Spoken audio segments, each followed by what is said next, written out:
जिंदाबाद, आकाश आनंद जी जिंदाबाद, भाई आकाश आनंद जी आगे बढ़ो,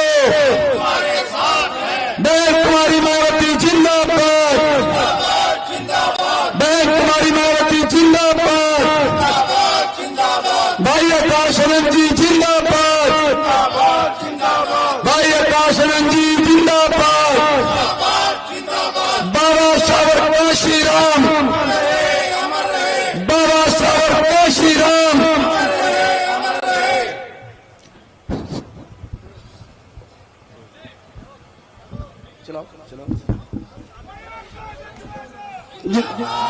इनाला बसपा गठबंधन जिंदाबाद, इनाला बसपा गठबंधन जिंदाबाद, भाई हरविलास जी जिंदाबाद। साथियों, आदरणीय सुरजीत राणा जी, आज के हमारे chief guest Bahujan Samaj party के राष्ट्रीय कोऑर्डिनेटर माननीय आकाश आनंद जी का पगड़ी पहनाकर स्वागत करते हुए और साथियों से मैं निवेदन करना चाहूंगा, बड़ी माला से हमारे आज के चीफ गेस्ट माननीय राष्ट्रीय कोऑर्डिनेटर श्री आकाश आनंद जी का और माननीय हमारे केंद्रीय प्रभारी श्री रणधीर सिंह जी बेनीवाल, हरियाणा, पंजाब और चंडीगढ़ के प्रभारी वेलकम करेंगे बड़ी माला के साथ। साथियों, इनाला बसपा गठबंधन जिंदाबाद, बहन कुमारी मायावती जी जिंदाबाद, चौधरी ओम प्रकाश चौटाला जी जिंदाबाद, भाई अभय चौटाला जी जिंदाबाद, माननीय आकाश आनंद जी जिंदाबाद, भाई हरविलास रज्जू महाराज जी जिंदाबाद, इनाला बसपा गठबंधन जिंदाबाद, बाबा साहब डॉक्टर भीमराव जी अम्बेडकर अमर रहे, श्याम मान्यवर कांशीराम जी अमर रहे, स्वर्गीय ताऊ देवीलाल जी अमर रहे। इनाला बसपा गठबंधन जिंदाबाद, वोट हमारा राज तुम्हारा, नहीं चलेगा, वोट हमारा राज तुम्हारा, चलेगा हाथी उड़ेगी धूल, चलेगा हाथी उड़ेगी धूल। धन्यवाद साथियों। आप साथियों में हमारे भावी विधायक माननीय हरविलास रज्जू माजरा जी से निवेदन करना चाहूंगा, माननीय प्रभारी एडवोकेट श्री गुरुमुख सिंह जी, माननीय आज के चीफ गेस्ट राष्ट्रीय कोऑर्डिनेटर बहुजन समाज पार्टी श्री आकाश आनंद जी को स्वागत करेंगे, वेलकम करेंगे हमारे भावी विधायक हरविलास रज्जू माजरा जी और प्रदेश के प्रभारी एडवोकेट श्री गुरुमुख सिंह जी। इनाला बसपा गठबंधन जिंदाबाद और हमारे भावी विधायक गठबंधन के हमारे प्रत्याशी एडवोकेट हरविलास रज्जू माजरा जी, हमारे आज के चीफ गेस्ट माननीय श्री आकाश आनंद जी को हल देकर वेलकम करेंगे, स्वागत करेंगे। इनाला बसपा गठबंधन जिंदाबाद। और साथियों, माननीय हमारे आज के केंद्रीय प्रभारी हरियाणा, पंजाब, चंडीगढ़ के प्रभारी माननीय श्री रणधीर सिंह बेनीवाल साहब को आदरणीय शीशपाल जी चंदेड़ी, अध्यक्ष इंडियन नेशनल लोकदल पार्टी और स्वयं में जिलाध्यक्ष बसपा वेलकम करेंगे, स्वागत करेंगे।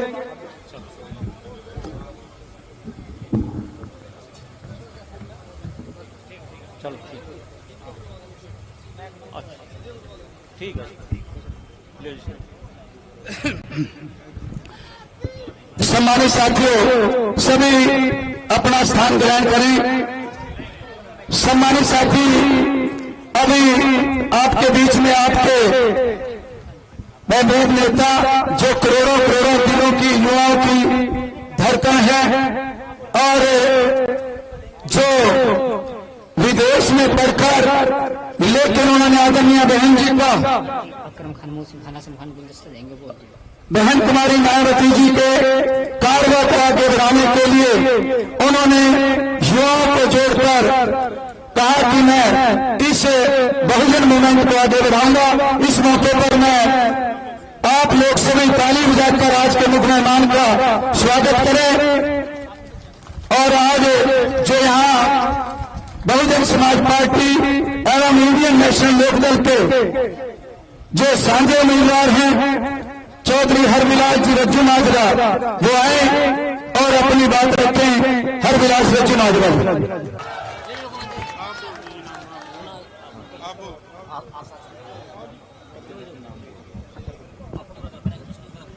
मैं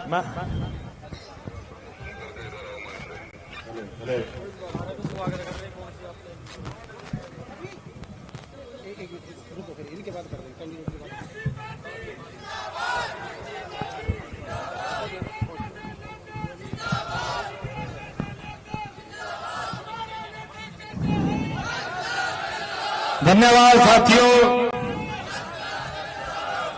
प्रिय साथियों, सबसे पहले मैं आप सभी को धन्यवाद करता हूं।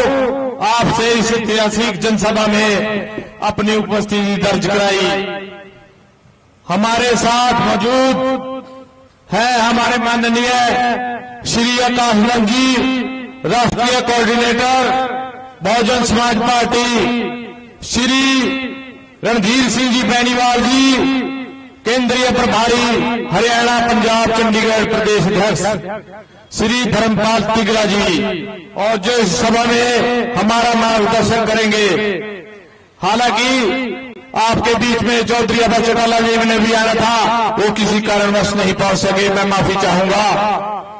लेकिन इस आशीर्वाद और समर्थन के लिए आप सबका बहुत बहुत धन्यवाद।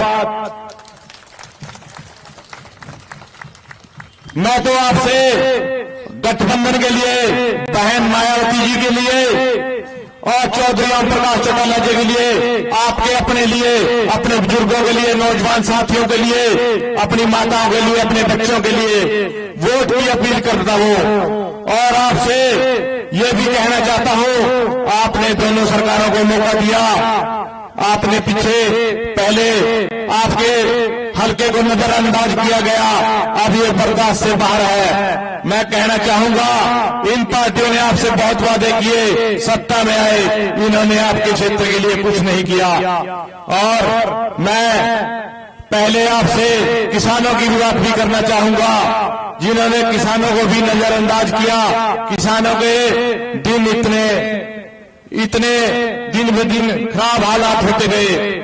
और सबसे बड़ी समस्या यहाँ चीनी मिल की समस्या भी है, जो कई सालों से आपके बीच में है। इसको भी दूर करने का गठबंधन सरकार काम करेगी। और मैं आपसे किए गए वादे जो हमारी गठबंधन सरकार आने पे किए हैं बहुजन समाज पार्टी और आईएनडी ने, वो भी मैं आपको बताना चाहूंगा। अगर आपने अपने भाई, अपने बेटे, अपने दोस्त को मौका दिया, तो मैं आपसे कहना चाहूंगा, हमारी गठबंधन सरकार आपसे हमारे बुजुर्गों को मान सम्मान में 7,500 रुपये महीना देने का काम करेगी।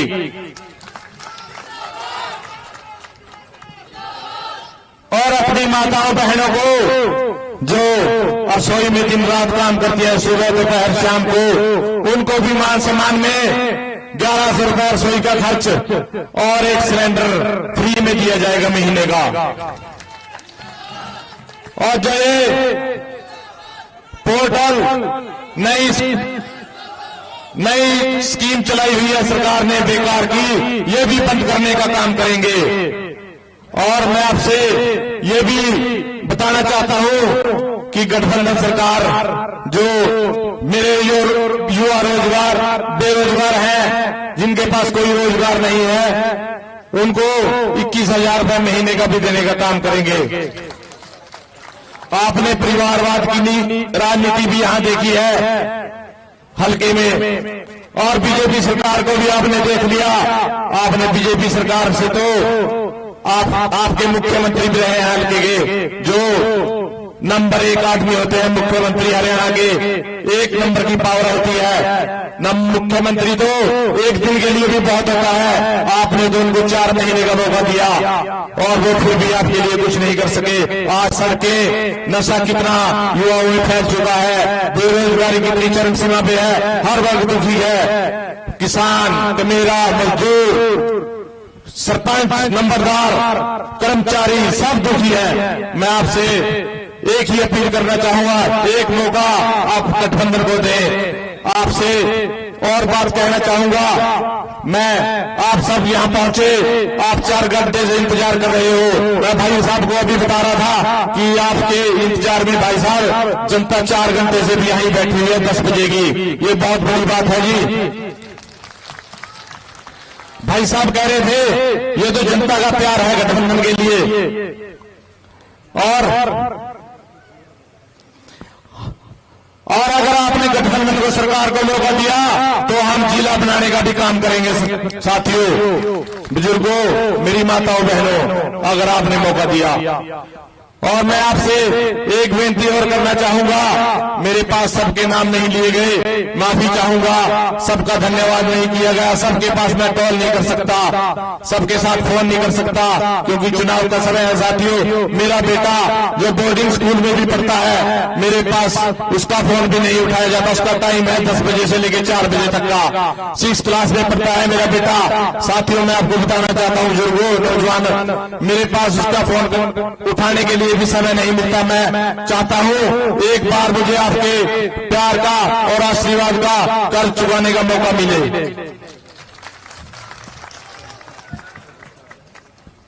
और मैं आपसे अपना, आप चाहे मैं हमारी हरियाणा वाली भाषा में भाई साहब को बताना चाहूंगा, ये मैं झोली पसार के आपके सामने वोट की अपील करना चाहता हूं। आप अपनी रिश्तेदारी में, दोस्ती में, जहां मित्रता है, जान पहचान है, अपने भाई को, अपने बेटे को, अपने दोस्त को वोट दिलवाने का काम करें। और मैं उनका भी धन्यवाद करना चाहूंगा जो किसी कारण साधा में नहीं आ सके, पहुंच सके। मैं आप सबसे कहना चाहूंगा, उनको कहीं ना कहीं आपको मिले कोई ना कोई गांव का साथी, सभी गांव से आए हुए हैं, हल्के से आए हुए हैं, उनको मेरी राम राम नमस्ते कहना, क्योंकि कहीं ना कहीं वो सोचेंगे आपके बेटे को, गठबंधन को वोट देने के लिए। आप अपील करना, कोई बात नहीं, सभी नहीं पहुंच सकते। सबका बहुत बहुत धन्यवाद, आपने मेरी बात सुनी। और मैं सारे मंच का, सभी पदाधिकारियों का, बहुजन समाज के और इंडियन नेशनल दल के जो इन्हें लोग मेरे साथ कंधे से कंधा मिला के चल रहे हैं बहुजन समाज पार्टी के, इनका भी बहुत बहुत धन्यवाद करना चाहूंगा। नमस्कार साथियों।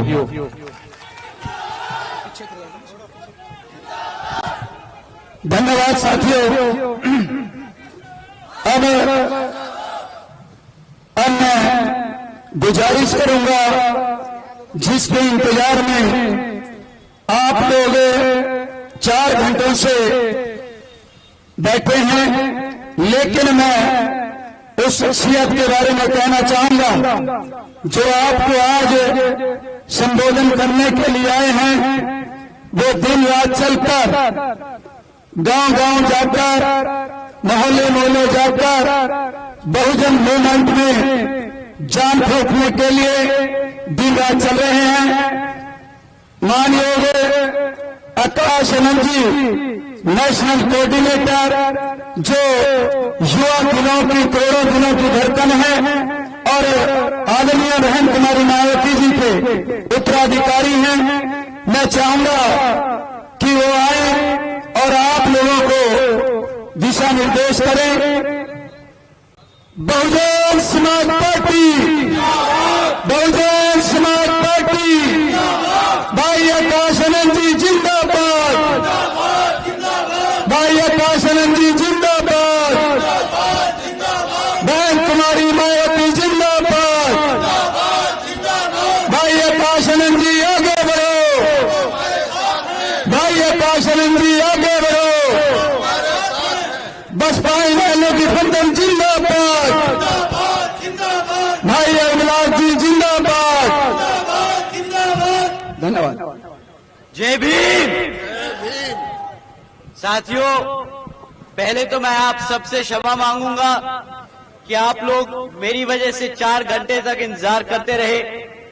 आज दिल्ली से निकलते निकलते ट्रैफिक में फंस गए, तो दिल्ली में ही ज्यादा समय लग गया, परंतु आप सबका 4 घंटे का इंतजार मैं जाया नहीं जाने दूंगा। मुझे पूरा विश्वास है कि आप लोगों का प्यार, आप लोगों की मेहनत, जो आप लोगों की शिद्दत है, आज हरबिलास जी के इस प्रोग्राम में आप लोगों ने बखूबी दिखाई, तो आप सभी का मैं एक बार तहे दिल से धन्यवाद करता हूं।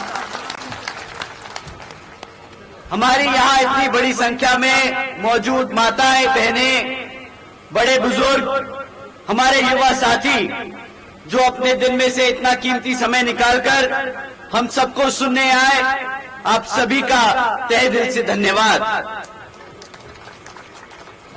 और आज इस विशाल चुनावी जनसभा को सफल बनाने के लिए हमारे बसपा और इनेलो के सभी पदाधिकारी एवं नेतागण और हमारे मूवमेंट की जान, हमारे कार्यकर्ताओं जिन्होंने इतनी मेहनत की, आप सभी का भी मैं तहे दिल से धन्यवाद और आभार प्रकट करता हूं।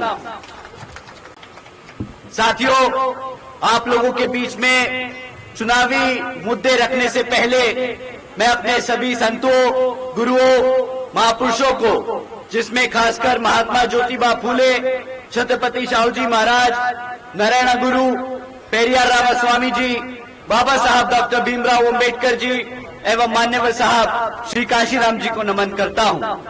साथियों, मैं बहुजन समाज पार्टी की राष्ट्रीय अध्यक्ष व उत्तर प्रदेश की 4 बार मुख्यमंत्री व पूर्व सांसद आदरणीय बहन जी के नाम से लोकप्रिय बहन कुमारी मायावती जी को भी तहे दिल से आभार प्रकट करता हूं, जिन्होंने अपनी पूरी जिंदगी वामसेव, BS4, BSP के जन्मदाता व संस्थापक मान्यवर साहब श्री काशीराम जी के बताए हुए रास्ते पर चलकर परम पूज्य बाबा साहब डॉक्टर भीमराव अंबेडकर जी के मानवतावादी व आत्मसम्मान एवं स्वाभिमान के मूवमेंट के कारवा को अपने आजीवन त्याग, तपस्या व कड़े संघर्ष से एक नई राजनीतिक ऊर्जा, शक्ति व पहचान दी है तथा उत्तर प्रदेश जैसे विशाल व महत्वपूर्ण राज्य में 4 बार अपनी पार्टी BSP के नेतृत्व में सरकार बनाकर खासकर बहुजन समाज के लिए एक ऐसी मिसाल है जिससे प्रेरणा लेकर करोड़ों लोग यहाँ हरियाणा में भी सामाजिक परिवर्तन व आर्थिक तरक्की के मिशनरी कार्य से जुड़ चुके हैं। इतना ही नहीं बल्कि मैं खुद भी उनके इस नेतृत्व से प्रभावित होकर BSP मूवमेंट से जुड़ा हुआ हूँ और उनके पद चिन्हों पर चलकर इस मिशनरी दायित्व व कर्तव्य को, फर्ज को अपनी आखिरी सांस तक निभाने की पूरी कोशिश करता रहूंगा। साथियों, मैं हमारे alliance partner Indian National Lokdal के संस्थापक एवं पूर्व उप प्रधानमंत्री श्री चौधरी देवीलाल जी को तहे दिल से नमन करता हूं। साथ ही इनेलो के राष्ट्रीय अध्यक्ष श्री ओम प्रकाश चौटाला जी और इनेलो के राष्ट्रीय महासचिव और हमारे गठबंधन की ओर से हरियाणा प्रदेश के मुख्यमंत्री के उम्मीदवार श्री अभय सिंह चौटाला जी का भी तहे दिल से आभार प्रकट करता हूं। साथियों, इससे पहले मैं विधानसभा चुनाव के बारे में आप लोगों से बात करूं, मैं हाल ही में एक ऑनरेबल सुप्रीम कोर्ट के सब कास्ट कैटेगराइजेशन के जजमेंट के बारे में आप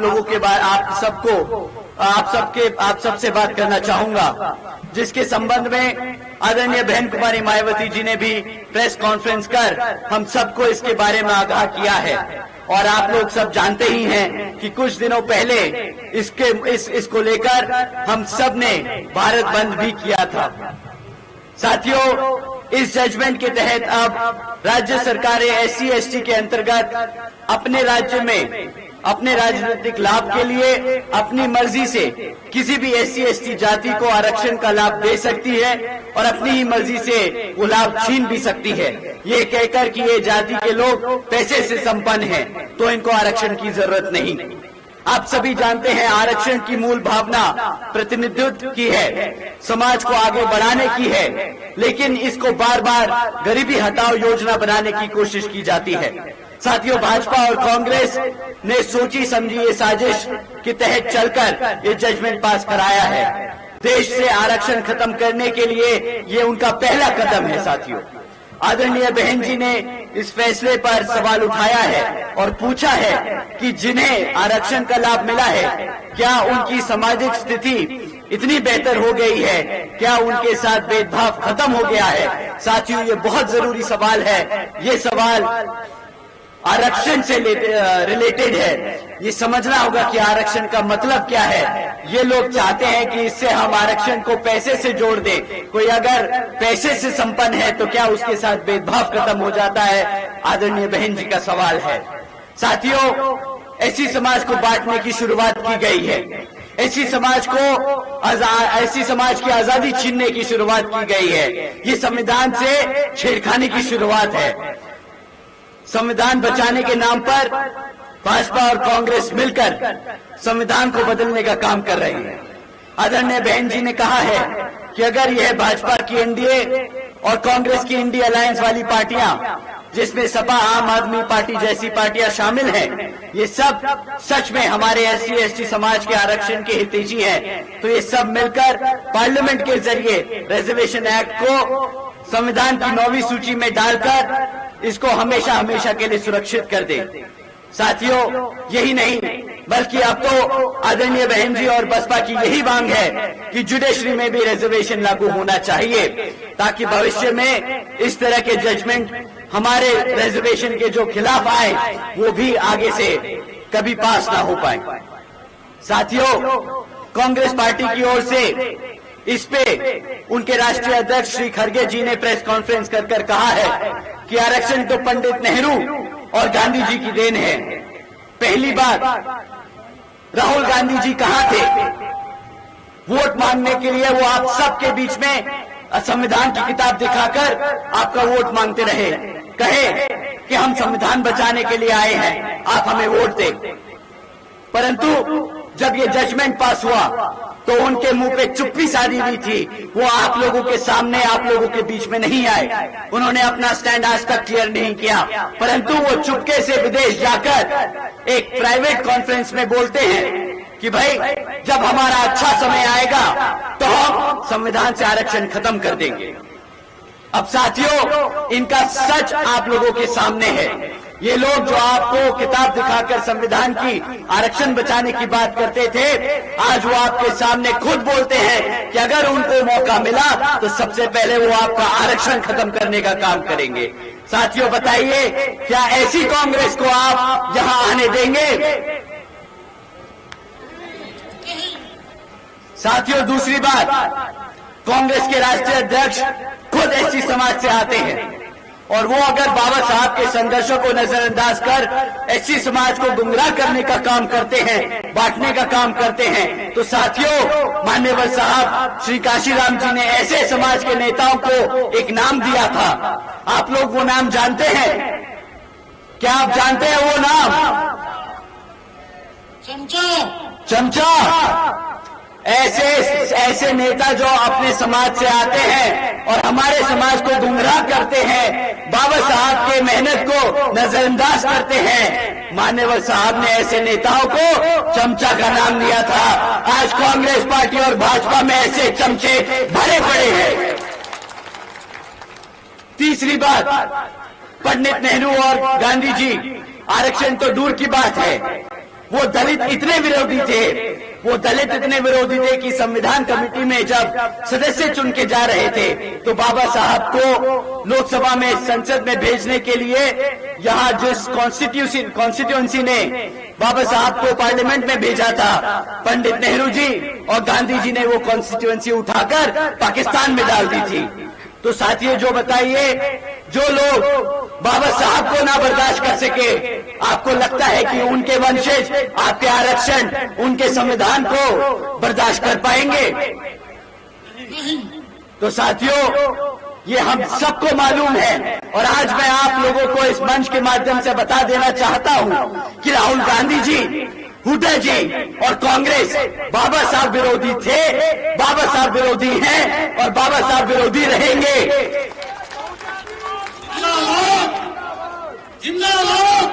राहुल गांधी जी, हुड्डा जी और कांग्रेस दलित और आरक्षण विरोधी थे, दलित और आरक्षण विरोधी हैं और दलित और आरक्षण विरोधी रहेंगे।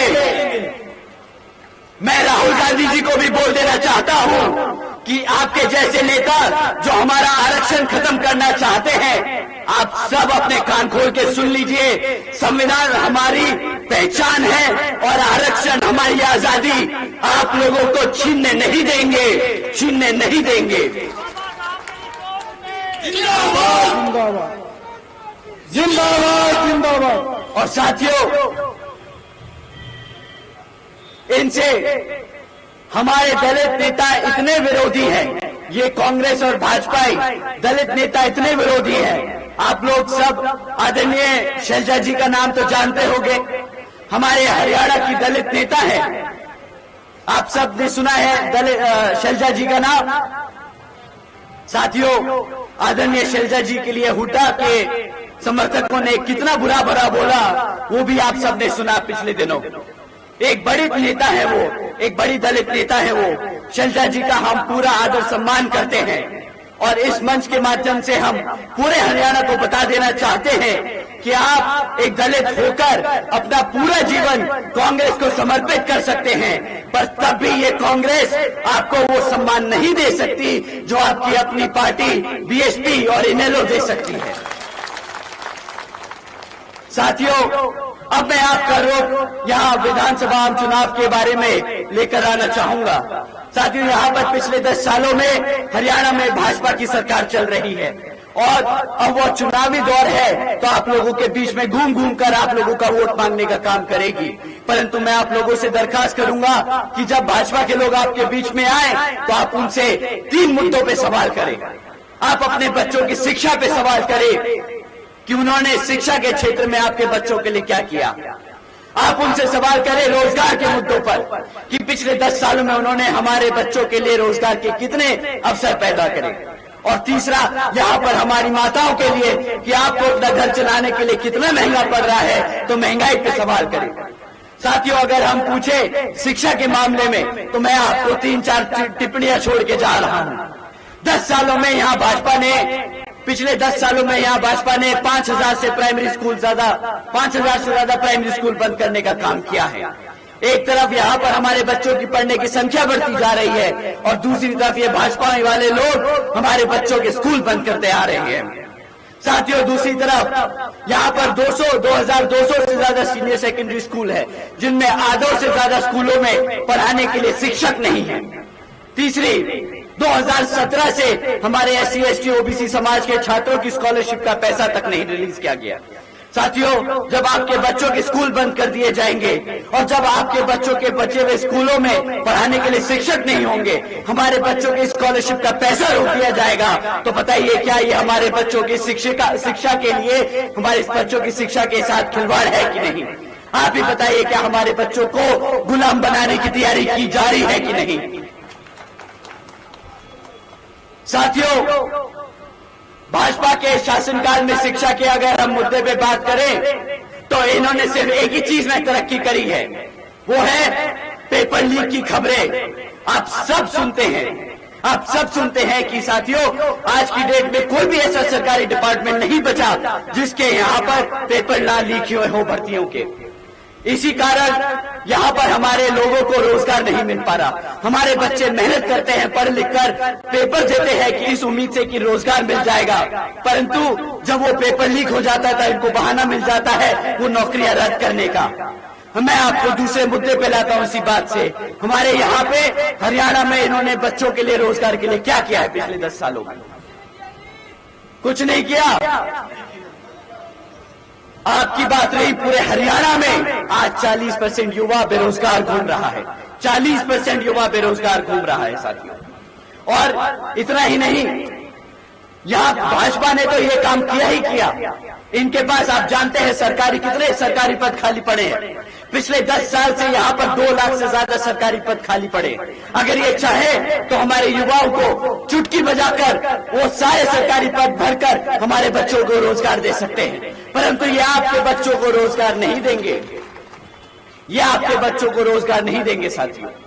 ये चाहते हैं कि आपके बच्चे हमेशा बेरोजगार घूमें, अनपढ़ रहें, ताकि जब वो पढ़े लिखेंगे नहीं, रोजगार के लायक होंगे नहीं, तो आपको मुफ्त में राशन देकर आपको जिंदगी भर आपका गुलाम बनाकर रखना चाहते हैं। आप बताइए, क्या आप अपने बच्चों को गुलाम रखना चाहते हैं? तो यहाँ पर समय आ गया है सत्ता परिवर्तन का। यहाँ पर अपने प्रत्याशी हरबिलास जी को जिताकर विधानसभा भेजने का।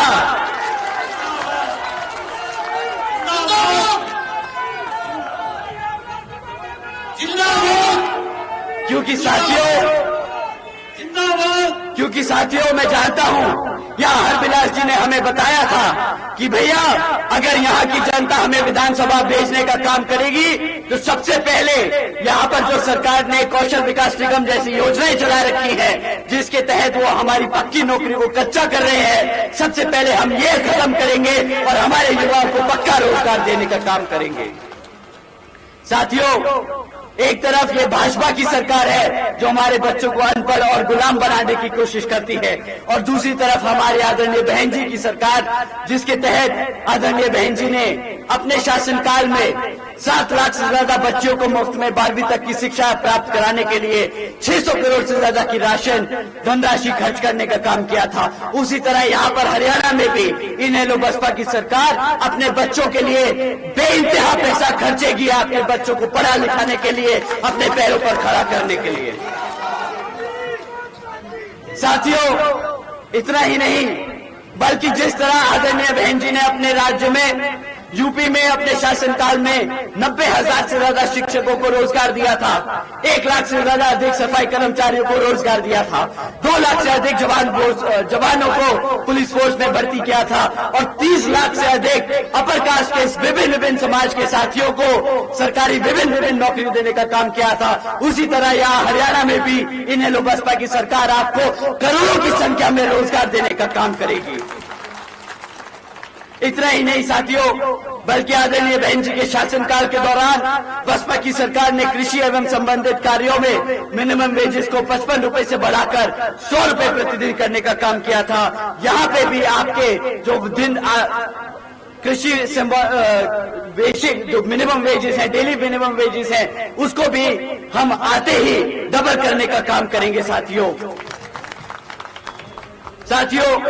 बहन जी का गवर्नेंस मॉडल के तहत चलकर ही बसपा की सरकार प्रदेश में सभी समाज के लोगों को अपने पैरों पर खड़ा कर एक स्वाभिमान से जीने के अधिकार दिलाने का काम करेगी। और अब साथियों, अगर हम महंगाई की बात करें तो इनसे हम बस ये सवाल करेंगे कि यहाँ पर ये लोग बोलते हैं कि हमने 80 करोड़ जनता को मुफ्त में राशन देने का काम किया। ये लोग कहते हैं कि हमने 80 करोड़ जनता को राशन दिया है मुफ्त में। मैं इनसे सवाल करता हूं कि अगर 80 करोड़ जनता को मुफ्त में राशन देने का काम करना पड़ रहा है तो मतलब 80 करोड़ की जनता यहाँ पर इतनी काबिल नहीं कि वो अपने आप अपने महीने का राशन खरीद सके। अब आप ही बताइए, क्या ऐसी नकामा ऐसी बेकार सरकार को आप दोबारा मौका देंगे? तो साथियों, समय आ गया है, यहाँ पर सत्ता परिवर्तन का समय आ गया है। आप लोग अपनी कमर कस ले, आप लोग सत्ता बदल दे और यहाँ पर शासक बन जाएं ताकि आप अपने बच्चों का भविष्य सुरक्षित कर सके, आप अपने आप को एक रिस्पेक्टेबल जिंदगी देने का काम करें। साथियों, इन्हीं कुछ जरूरी बातों के साथ मैं आप सभी से एक खास अपील करता हूं कि यहाँ आप विधानसभा नारायणगढ़ में बसपा के उम्मीदवार श्री हरबिलास जी राजपुरा को चुनाव लड़ा रहे हैं, जिन्हें आप उन्हें भारी मतों से वोटिंग मशीन पर बसपा का हाथी चुनाव चिन्ह के सामने वाला बटन दबाकर यहाँ से विधानसभा भेजने का काम करे ताकि वो आप लोगों के लिए दिन रात मेहनत कर आपको एक इज्जतदार और एक समाज में खड़ा करने का मौका दे। साथियों, इतनी कुछ जरूरी बातों के साथ मैं अपनी बात यही समाप्त करता हूँ। जय भीम, जय भारत।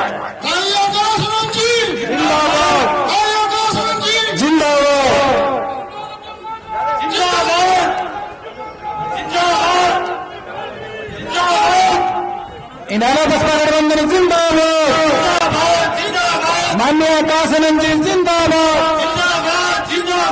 बहन कुमारी मायावती जी जिंदाबाद, चौधरी ओम प्रकाश चौटाला जी जिंदाबाद, भाई अभय चौटाला जी जिंदाबाद, माननीय कासनम जी जिंदाबाद, भाई हरप्रकाश माजरा जी जिंदाबाद, नरेंद्र का एमएलए कैसा हो, नरेंद्र का विधायक कैसा हो,